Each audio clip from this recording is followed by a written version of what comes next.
Pangit ka na nga, babaero ka pa. Nyeta ka, napakatalented mo namang unggoy ka. Yung tipong hindi ka naman binigyan ng magandang mukha.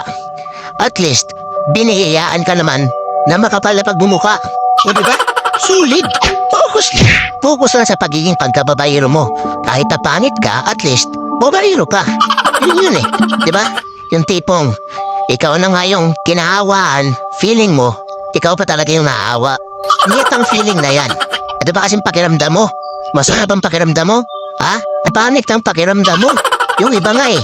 Ang gwapo-gwapo, nahiya mo babae. Kasi ang gusto nila, lalaki. Sabi ni Andrew noon, umanap ka ng pangit at ibigin mong tunay. Sa pangit hindi ka iiyak. So, bumalik na tayo panahon ngayon. Mga pangit ay nagpapaiyak. Marami na ako nakabalitaan. Yung kaibigan ko nga eh.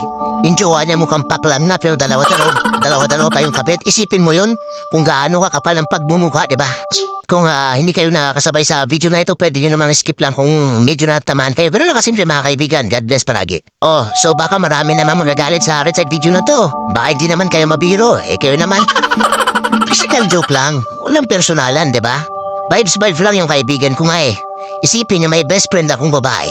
Paulit-ulit na lang siyang niluloko. Sus Mariusip, kung kayo sa kalagayan ko, ilang beses na ako nagpayo sa kanya ganito ganyan. Ang dami pang lalaking mas gwapo dyan. Mas mabait dyan. Mas may pera. Hindi ko alam kung anong nakita mo sa... Ayaw ko lang masalita. Pero mukhang gulong talaga yung mukha. Diba? Imagine, mahal na mahal niya. Ibig sabihin, kahit na pangit yung pag-uugali nun, mahal niya. So yun, hindi man gayong mga pangit ngayon. Sa nakikita ko sa panahon ngayon, hindi na talaga mukha yung basihan. Sa totoo lang, mas lamang ka pa nga kapag pangit ka eh. Pagdating ng kasagan, tingnan mo, wala nang sisirain sa'yo, lamang ka.